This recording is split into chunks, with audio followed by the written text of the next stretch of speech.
तो दोस्तों, कैसे हैं आप? उम्मीद करता हूँ सब ठीक ठाक होंगे, राज्य खुशी होंगे। ठीक है, तो ये मेरी 50वीं वीडियो है। और अभी तक जो मैंने पढ़ा है वो मैथ पढ़ा दिया, रीजनिंग पढ़ा दी, प्राचीन इतिहास भी है और भूगोल अब हमारी चल रही है। ठीक है। और 40-45 दिन हो गए मुझे जो है चैनल क्रिएट करे हुए। ठीक। तो आज आपकी फेवरेट वीडियो मैं बना देता हूँ, उत्तराखंड डीएलएड की तैयारी कैसे करें। क्योंकि ये मेरी 50 वीडियो है, अभी तक मैंने ऐसी कोई वीडियो नहीं बनाई थी। लेकिन मैंने सोचा कि यार एक बार इसे भी क्लियर कर देते हैं। ठीक। आपको इस तरीके की जो वीडियो है वो 1000 वीडियो मिल जाएंगी। आप यूट्यूब पर डालना, सर्च में डालना कि उत्तराखंड डीएलएड की तैयारी कैसे करें, आपको बहुत सारी वीडियो मिल जाएंगी। लेकिन यार उसमें से 1% बंदों ने जो है सिलेबस करा रहे हैं। ठीक। तो मैं यूँ नहीं कहता कि भाई मेरे से पढ़ो। जोन सा भी टीचर आपको अच्छा लगता हो, जिससे भी आपको समझ में आता हो। टीचर पहचानने की एक टेक्निक है। और वो मेरे अकॉर्डिंग क्या है, मेरा ओपिनियन क्या कहता है, जिस टीचर में रेगुलरिटी हो। दूसरी चीज़ क्या है, दो या मतलब उसे थोड़ा सा अनुभव हो। ठीक। और उसका बस मेन चीज़ है समझ में आना चाहिए, और ज़्यादा कुछ होता नहीं। ठीक। बस मेरा कहने का मतलब यह है, किसी भी ऐसे टीचर से मत पढ़ लेना कि मतलब ऐसे भी बंदे बहुत हैं यूट्यूब के अंदर, कि यूट्यूब के अंदर कचरा भी बहुत है। ठीक है। कि 2 या 4 महीने पढ़े और उसके बाद वीडियो बना दी। ऐसे बंदे से मत पढ़ना, क्योंकि वो लटका देगा। वो लटका इसलिए देगा, अगर वो मैथ की वीडियो डाल लेगा, 5 वीडियो डाल के अगर छोड़ दे तो भाई वहाँ से निकल लो, निकलने में ही भलाई है। वो आपका सिलेबस नहीं कंप्लीट कराएगा। रीजनिंग पढ़ाएगा तो रीजनिंग 5-10 वीडियो डाल ली, हो गया भैया रीजनिंग बस। और वो आपको बता फालतू के मोटिवेशन दे हो जाएगा कि भैया मेहनत करो, तैयारी करो, कुछ नहीं होता, यूँ सिलेबस है, वो सिलेबस है, त्रिवेंद्र रावत ने यूँ कह दी, इतनी वैकेंसी आएंगी, उतनी वैकेंसी है। तो मैं फालतू की नॉलेज दे हो जाएगा, सिलेबस नहीं कराने का वो। ठीक है। तो ऐसे बंदे को जो है, मेरे अनुसार से तो ऐसे बंदे को जब हाथ से क्विट हो जाओ भाई। ठीक। जो जेन्युइन टीचर हैं, जिन्हें बाकी में अनुभव है और जो सिलेबस कंप्लीट करा सकते हैं, उनसे पढ़ो। और रही बात क्या चीज़ है भाई, मैं अपनी बता दूं, मैं किसी भी सब्जेक्ट में सुपर नहीं हूँ। हाँ, मैं हर जो है कोई सा भी सब्जेक्ट हो, मैथ, रीजनिंग, जीएस वीएस, जो भी कुछ हो, मैं पढ़ा सब सकता हूँ। सुपर मैं किसी चीज़ में नहीं हूँ। ठीक है। क्योंकि सुपर होने के लिए, अगर मेरा क्या चीज़ है, सुपर होने के लिए सुपर आदमी केवल एक ही सब्जेक्ट में हो सकता है। आप भी यूट्यूब पर बड़े बड़े टीचर देखते होंगे, अगर कोई सुपर है तो वो मैथ में ही है। उसे जो है इतिहास का एच भी नहीं आता होगा। अगर कोई सुपर रीजनिंग में है तो उसे मैथ नहीं आता होगा। तो ये सारी चीज़ चलती रहे, लेकिन यार एग्ज़ाम जो है ना, वो सब में थोड़ा थोड़ा बढ़िया होने पे एग्ज़ाम निकल जाता है। ठीक। तो कुल मिला के कोशिश ये करो कि हर सब्जेक्ट को उतना ही सम्मान दो। किसी भी सब्जेक्ट के साथ ऐसा मत करो। अगर आपको मैथ में इंटरेस्ट है तो पूरे दिन भर आप मैथ लगा रहे हो, तो यार मैं आपको कहता हूँ आप बेवकूफ़ हो। ठीक। आपको उस चीज़ पे ध्यान लगाना चाहिए जिस चीज़ में आप कमज़ोर हो। ठीक। तो चलिए बात करते हैं। आज थोड़ी सी वीडियो हो सकती है, बस ये मेरी आखिरी वीडियो होगी भाई, इस तरीके की आखिरी वीडियो होगी। और बाकी आप अपनी अकल लगाए करो। ठीक। तो देखो, उत्तराखंड डीएलएड मेरे हिसाब से जो है 3 कैटेगरी ने फॉर्म भरा है। ठीक है। 3 कैटेगरी है मेरे हिसाब से। एक तो कंपटीशन वाली कैटेगरी है, दूसरी टीचर वाली कैटेगरी है, और ये जो तीसरी वाली कैटेगरी है ये है भीड़ कैटेगरी। ये भीड़ बढ़ती है फॉर्म भरने में, 40-50 हज़ार फॉर्म भरे गए हैं। तो तीसरी कैटेगरी है भीड़। देखो, कंपटीशन वाले बंदे वो हैं, कंपटीशन वाले वो बंदे हैं जिन्हें 1-2 साल का एक्सपीरियंस है और जिन्होंने 1-2 साल का जो है तैयारी कर रहे हैं 1-2 साल से। दूसरी चीज़ टीचर।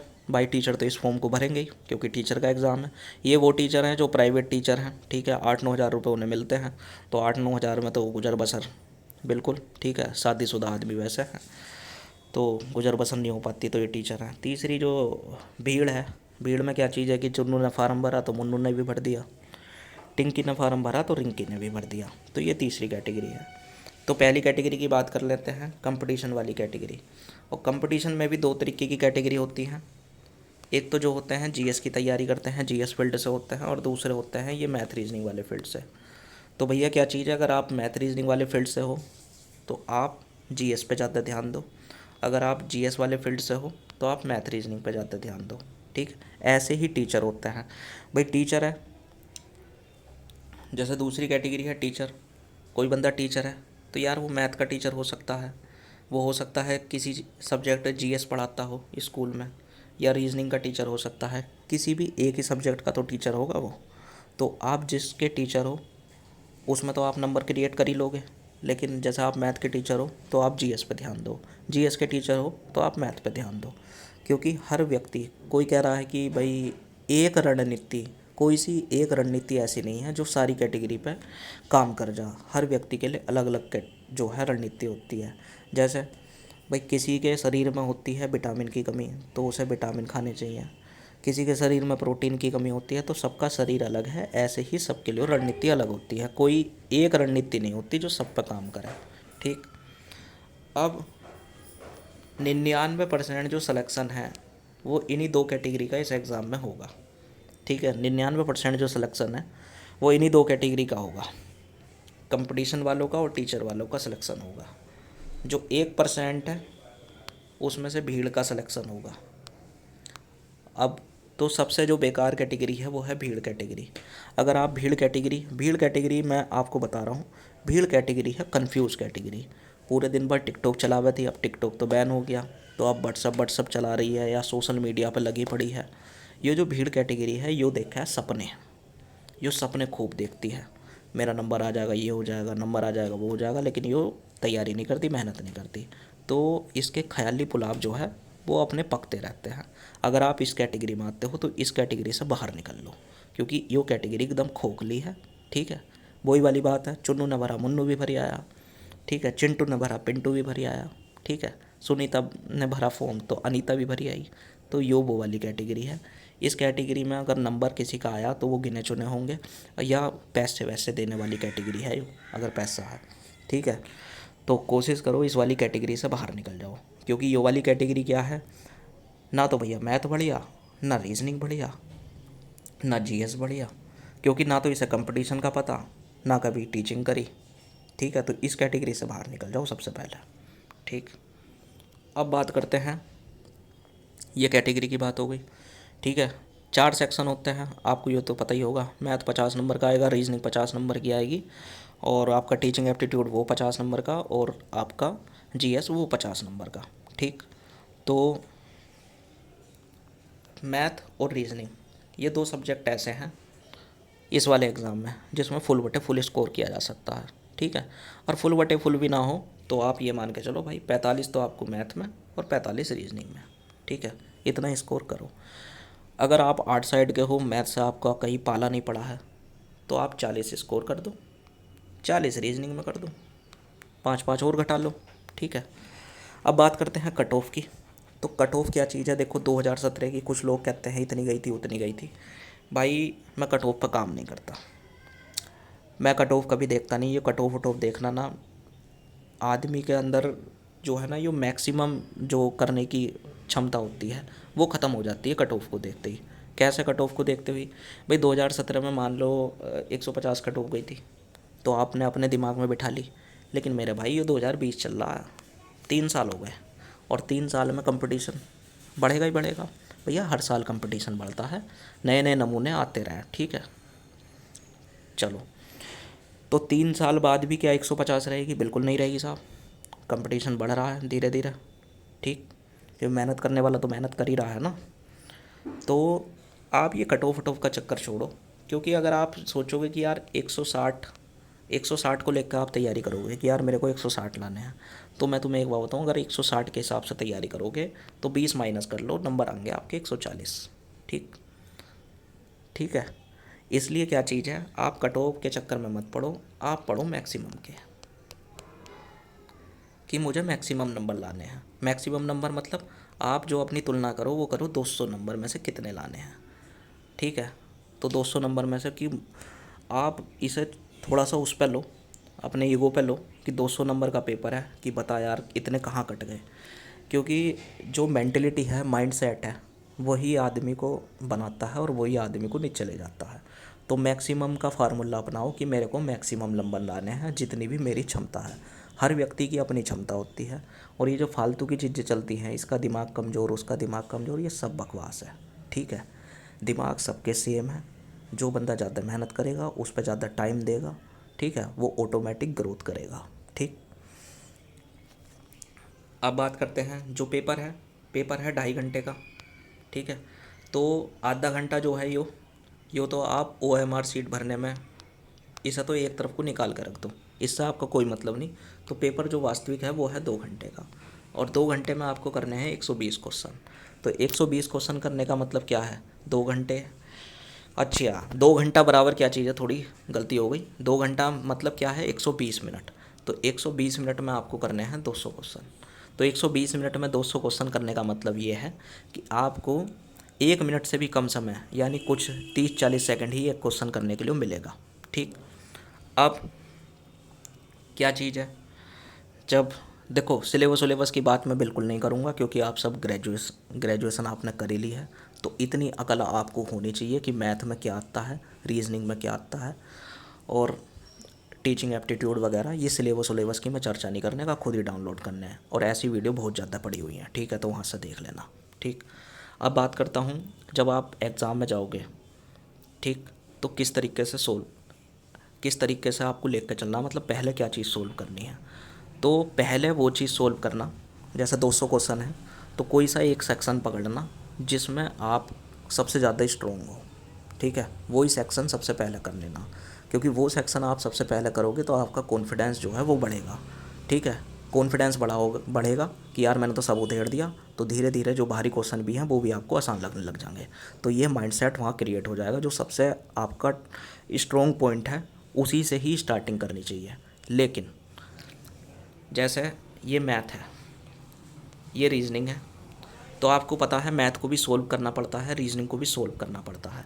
लेकिन जीएस क्या है, आपको आता है तो ठीक है, नहीं आता तो नहीं आता। ठीक। तो जीएस को कभी भी क्या काम करना, जीएस में कभी भी जो है ना मतलब टाइम नहीं लगता है, एकदम आप आता है तो आता है, नहीं आता तो नहीं आता, बिल्कुल क्लियर हो जाता है। जबकि मैथ और रीजनिंग को सोल्व करना पड़ता है। तो भैया मेरा कहने का मतलब क्या है, अगर आपका बाय द वे मैथ कमज़ोर है तो उसे आप ना तो पहले नंबर पर करना और ना चौथे नंबर पर करना। ठीक। क्योंकि 4 सेक्शन है, अगर आपका मैथ कमज़ोर है तो पहले नंबर पे मत करना और लास्ट में भी मत करना। पूछो क्यों। इसलिए अगर आपका मैथ कमज़ोर है, आप मैथ को पहले नंबर पर उठा लेते हो, तो आपका कॉन्फिडेंस हो जाएगा डाउन। क्यों, क्योंकि आपसे क्वेश्चन बनेंगे नहीं। जाहिर सी बात है, ये माइंडसेट का खेल है। अगर आपका मैथ कमज़ोर है और पहले नंबर पे ही आप मैथ कर रहे हो, तो आपसे क्वेश्चन नहीं बनेंगे, आप होपलेस हो जाओगे कि यार कैसा पेपर आ गया, मेरे बस की बात तो कुछ ना है, पेपर हार्ड आ गया, ये आ गया, वो आ गया। और अगर आप चौथे नंबर पे मैथ करोगे, यदि आपका मैथ कमज़ोर है, तो चौथा नंबर यानी अंतिम चरण, ठीक है, तो अंतिम चरण ऐसा होगा, उसमें प्रेशर होगा कि यार 20 मिनट बचे हैं, 50 क्वेश्चन करने हैं, इसी तरीके का होगा। तो आप जो है ना कम समय में ज़्यादा क्वेश्चन करने हैं, तो वैसे ही प्रेशर में आ जाओगे। तो 16 दूने हो में 32, आप 16 दूनी करोगे 38, आपके हाथ पैर कांपने लग जाएंगे, नर्वस हो जाओगे। ठीक है। तो जिनका भी मैथ कमज़ोर है, वो मैथ को या तो दूसरे नंबर पे या तीसरे नंबर पे अपने हिसाब से देख लेना। तो पहले नंबर पे स्टार्टिंग कैसे करनी है। ठीक। अगर मैं अपनी बात करूं तो पहले नंबर पे मैं जो है रीजनिंग से स्टार्ट करूंगा, दूसरे नंबर पे मैथ को उड़ा दूंगा, तीसरे नंबर पे टीचिंग एप्टीट्यूड, और सबसे लास्ट में जाके आपका जीएस। उसका कारण क्या चीज़ है, रीजनिंग। देखो रीजनिंग से स्टार्ट करने का मेरा कारण क्या है, मैं अपना ओपिनियन दे देता हूँ, आपकी कोई और रणनीति होगी तो कोई ज़रूरी नहीं है कि आप इसी तरीके से फॉलो करना। यो मैं बस अपना ओपिनियन रख रहा हूँ। ठीक है, अगर आपको सही लगा हो तो देख लेना भैया अपने हिसाब से। तो पहले नंबर पे रीजनिंग करने का कारण क्या है, भाई रीजनिंग में आएंगे 50 क्वेश्चन। ठीक। अब 50 क्वेश्चन में क्या चीज़ है, रीजनिंग का सिलेबस है सबसे छोटा, 10-11 चैप्टर बनते हैं, तो इसलिए मैं रीजनिंग करूँगा। जैसा कोडिंग डिकोडिंग है, मान ले डिकोडिंग पे मेरी कमांड है, आनी है, कोई रोक नहीं सकता, 5-6 क्वेश्चन आएंगे, दहाड़ दनी पेल का खेल ख़त्म। और दूसरा क्या चीज़ है, फिगर काउंटिंग है, सिगर काउंटिंग है, और आपका ये सारी चीज़ें, मतलब 10 एक टॉपिक है रीजनिंग में, ज़्यादा कुछ है नहीं। ठीक है। तो वो तो रीजनिंग में इसलिए करूँगा क्योंकि उसका सिलेबस कम होता है और अधिकतर आपको हर चीज़ आती है, तो इससे आपका कॉन्फिडेंस बढ़ेगा। दूसरे नंबर पे मैथ। ठीक, मुझे तो यार कोई समस्या नहीं है, कोई भी पहले कर लूँ, लेकिन मैं रीजनिंग से ही स्टार्ट करता हूँ किसी भी पेपर में। दूसरे नंबर पे मैथ, तीसरे पर टीचिंग एप्टीट्यूड, और चौथे नंबर पे जीएस। अब देखो तीसरे ये जो टीचिंग एप्टीट्यूड है ना, टीचिंग एप्टीट्यूड क्या चीज़ है, इसमें 4 ऑप्शन होंगे और हर क्वेश्चन आपको पढ़ना पड़ेगा। इसमें आपको एग्जैक्ट आंसर नहीं मिलेगा, आपको ऑप्शनों के साथ खेलना पड़ेगा, एलिमिनेट करने पड़ेंगे, तब जाकर आपका आंसर निकलेगा। ठीक। और चौथे नंबर पे जीएस है। जीएस सबसे लास्ट में भैया इसलिए करूँगा क्योंकि जीएस में क्या चीज़ है, आता है तो आता है, नहीं आता तो नहीं आता। जीएस बड़ी क्लियर होती है। ठीक है। लेकिन मैथ को मैं भी एंड में नहीं करता कभी भी, क्योंकि मैथ को एंड में करने में क्या चीज़ है, फालतू की प्रेशर से जो है गुणा भाग प्लस माइनस गड़बड़ी हो जाती है। ठीक। तो ये चीज़ आपको थोड़ा सा ध्यान देना है अपने हिसाब से। अब जो पेपर आता है उसमें 3 कैटेगरी होती है। एक कैटेगरी होती है इजी क्वेश्चनों की, एक कैटेगरी होती है मॉडरेट की, और एक होती है हार्ड की। तो सबसे पहले आप चाहे कुछ भी सोल्व कर रहे हो, चाहे मैथ कर रहे हो, रीजनिंग कर रहे हो, या जो भी कुछ कर रहे हो, सबसे पहले इजी क्वेश्चन की चटनी बना दो। इजी क्वेश्चन वो होते हैं कि आपने आंसर देखा, जैसे भारत की राजधानी क्या, नई दिल्ली, तो इसमें कोई डाउट नहीं। आप ऐसे क्वेश्चन देखो और पटाख दनी आंसर लगाओ, ठोको और खेल ख़त्म करो। फिर जो क्वेश्चन आपको लगते हों 15-20 सेकंड लगेंगे, तो सबसे पहले इजी क्वेश्चन करने हैं, और मॉडरेट मतलब उसमें थोड़ा सा समय ज़्यादा लगेगा, और हार्ड को सबसे एंड में जाके करना। हार्ड क्वेश्चन को शुरुआत में देख के स्किप कर देना, नहीं तो वो आपका टाइम वेस्ट कर देगा। ठीक है। तो इस तरीके से करना है। अब बात करते हैं गोले भरने की। आप कहोगे कि यार क्या बता रहा है, दुनिया तो सिलेबस बतावे है ऐसे ऐसे। भाई मैं पढ़ा रहा हूँ, ठीक है, वही मैथ है, वही रीजनिंग है। ठीक है। और आप ग्रेजुएशन कर रहे हो तो सिलेबस आपको पता होना चाहिए। ठीक है। तो मैं तो अपनी तरीके से बनाता हूँ भाई। गोले किस तरीके से भरें, तो गोले भरने के फार्मूले देख लो। कुछ लोग क्या काम करते हैं, हाथों हाथ गोले भरते हैं। जैसे पहला क्वेश्चन करा फिर गोला भर दिया, दूसरा क्वेश्चन करा गोला भर दिया, तीसरा क्वेश्चन भरा गोला भर दिया। अब इसकी एक एडवांटेज है जो इस तरीके से करते हैं, और एक डिसएडवांटेज है। एडवांटेज क्या है इस पैटर्न की, अगर आप हाथों हाथ गोला भरते हो तो आपका कभी ना गलत नहीं होगा कि आप भरना भी चाह रहे थे और भरा ए गया। इस तरीके से आपको कभी गलत नहीं होने का। ठीक। दूसरा, अब ये तो एडवांटेज की बात हो गई कि आपका गलत गोला नहीं भरा जाने का, अगर आप हाथ तो हाथ भरते हो कि पहले क्वेश्चन पर टिक मारा बी और अपने गोले में भर दी, अपनी ओएमआर में भर दिया बी, तो इससे आपका कभी गलत नहीं होने का। लेकिन इसका एक डिसएडवांटेज है। डिसएडवांटेज ये है कि भाई यो कॉपी रखी है, सबसे पहले तो आपने पहला क्वेश्चन करा, निगाहें कहाँ हैं आपकी, पेपर पे, फिर निगाहें कहाँ आई, पेन हटा और निगाहें आई ओएमआर पे, फिर निगाहें दूसरे क्वेश्चन पे पेपर पे गई, फिर निगाहें आई ओएमआर पे, फिर पेन हटा, फिर यहाँ। तो इससे पता क्या होता है, इससे आपका टाइम बहुत ज़्यादा खर्च हो जाएगा, क्योंकि आपका पेन यहाँ से उठा यहाँ आया, फिर यहाँ से उठा यहाँ आया, आपकी आंखें यहाँ थी, फिर ओएमआर पे आई, फिर ओएमआर से यहाँ आई, ऐसे ऐसे चलेगा। तो आप जो है टाइम बहुत ज़्यादा खर्च कर दोगे। ठीक है। तो यो वाली जो है ना, मेरे हिसाब से यो वाला तरीका फेल है। ठीक है, क्योंकि इसमें टाइम ज़्यादा खर्च हो जाएगा। ठीक। एक बार निगाहें आपकी पेपर में, एक बार आपकी निगाहें ओएमआर में, एक बार निगाहें पेपर पे, एक बार निगाहें ओएमआर में, ज़्यादा खर्च हो जाएगा। तो ये तरीका तो हो गया फेल। ठीक है। अगर किसी को अच्छा लगता हो तो कर लो, कोई बेशक वो ना है, मैं अपना ओपिनियन दे रहा हूँ बस, कि एडवांटेज भी बता दी और डिसएडवांटेज भी बता दी। ठीक है। आपका पेपर जल्दी सोल्व हो जाए तो इससे कर लो। ठीक है, वो अपने ऊपर है। ठीक। दूसरा तरीका क्या होता है कि भाई 200 के 200 क्वेश्चन लगा दिए, 200 के 200 क्वेश्चन लगा दिए, और फिर आपने सब एक साथ करे, एक साथ गोले भर दिए और आपका पेपर हो गया। यो तरीका बहुत बढ़िया तरीका। ठीक। लेकिन इस तरीके में एडवांटेज क्या है, एडवांटेज ये है कि आपको गोले भरने में समय कम लगेगा। लेकिन इस तरीके में भी ना एक डिसएडवांटेज है। डिसएडवांटेज क्या है, डिसएडवांटेज ये है कि जब आप 200 गोले एक साथ लगाओगे तो भाई साहब ऊपर नीचे हो जाएगा, और उसमें 4-5 जो है आपके ना गलत हो जाएंगे, क्योंकि 200 क्वेश्चन 200 गोले एक साथ लगाने से ना थोड़ी सी आंखें थक सी जाती हैं। ठीक है। तो यो तरीके की डिसएडवांटेज यो है कि कुछ गोले ऊपर नीचे भरे जाते हैं, भरना था ए भरा गया बी, तो इसकी यो है, क्योंकि 200 क्वेश्चन बहुत होते हैं 200 गोले एक साथ लगाने में। और ऐसा भी हो सकता है कि भाई यो तो मैंने कह दी कि आधा घंटा आप निकाल के रखो, आपका पेपर हुआ 2 घंटा 10 मिनट में पूरा सोल्व हो गया, अब आपके पास बचे हैं 20 मिनट, वो कहेगा कि 20 मिनट बचे हैं, और ठीक है 20 मिनट बचे हैं, और 20 मिनट में 200 गोले करने में आप हो सकता है आप जो है मतलब इधर उधर आप रायता कर दो। क्योंकि प्रेशर हो जाता है। सबसे फ़ायदा ये है, अगर इस तरीके को आप अपनाते हो तो आपको 2 घंटे में पेपर करके बैठ जाना है। तो फिर 200 गोले हैं, आराम आराम से भरते रहो आधा घंटे में, तब तो कोई गलती नहीं होने की। लेकिन अगर आपने 2 घंटा 10 मिनट लगा दिया पेपर में और लास्ट के 20 मिनट है, तो लास्ट के 20 मिनट में 200 गोले भरने में दिक्कत आ जाएगी। ठीक, अब इन दोनों के कॉम्बिनेशन से मैंने एक तीसरा तरीका बनाया है और इस तरीका को मैं जो है इस्तेमाल करता हूँ। मुझे ये दोनों कॉम्बिनेशन में डिसएडवांटेज लगे, तो मैंने जो है एक तीसरा तरीका भैया खुद का बना लिया। वो खुद का तरीका क्या है, मैं पेपर को करता हूँ 2 चरण में। जैसे ये 200 क्वेश्चन है तो इसके मैं 2 चरण बना लूँगा, एक 100 क्वेश्चन और एक 100 क्वेश्चन। तो शुरुआत में जैसे मैं मैथ और रीजनिंग करूँगा 100 लगा दूँगा, और 100 जाहिर सी बात है होने के नहीं। तो जब भी मेरे 100 क्वेश्चन हो जाएंगे या मेरे कोई भी 2 सेक्शन कंप्लीट होंगे, तो मैं तीसरा सेक्शन ठाऊँगा ही नहीं, मैं भाई गोले भरने लग जाऊँगा।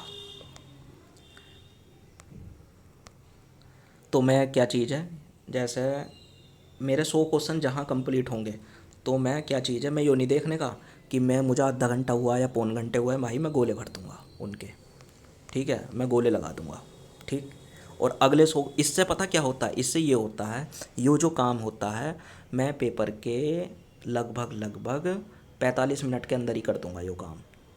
45 मिनट में पेपर सोल्व करूँगा, मतलब 100 क्वेश्चन कर लूँगा, और 100 क्वेश्चन में जो है मैं ये गोले लगा दूँगा। इससे पता क्या है, इससे मेरे अंदर वो वाला प्रेशर जो है हट जाएगा कि यार मैंने तो अभी गोले भी ना भरे। मुझे एक तसल्ली हो जाएगी कि भाई 100 गोले करके बैठा हुआ हूँ, अब 100 गोले और भरने हैं। ठीक है, तो यो वाला जैसे 200 क्वेश्चन लगातार भरने वाला, तो मैं टुकड़ों टुकड़ों में करता हूँ। 100 गोले भर लिए, फिर अगले 100 क्वेश्चन के बाद फिर 100 गोले। इस तरीके से ना तो कोई गड़बड़ी होती ना कोई हड़बड़ी होती। ठीक है, तो ये चीज़ है। तो दोस्तों कैसी लगी आपको वीडियो? अगर आपने कुछ भी नया सीखा हो, थोड़ा सा आपको इंटरेस्टिंग लगा हो, तो लाइक कमेंट शेयर सब्सक्राइब अपने हिसाब से देख लेना। ये मेरी एक अंतिम वीडियो है, मैं इस तरीके की कोई वीडियो नहीं बनाने का। ठीक है, प्लेलिस्ट वगैरह में हमारी चीज़ चल रही है। ठीक है, तो कुल मिला के बात ये है, आपको जो भी टीचर अच्छा लगे, कोई भी टीचर हो सकता है, ठीक है, जो भी टीचर अच्छा लगे यार उससे पढ़ाई करो। ठीक, मतलब जेन्युइन टीचर जो भी अच्छा लगे, जिसे 2-4 साल का एक्सपीरियंस हो, उससे पढ़ाई करो। जिससे, क्योंकि हर सब बंदों का अलग है भाई। मान लो कोई बंदा है जिसे प्रोफेशनल टीचर से ही पढ़ना पसंद है, ठीक है, वो उससे पढ़े। जिससे आपको समझ में आवे उससे पढ़ो, कुल मिला के बात। ठीक, चलो भैया, धन्यवाद।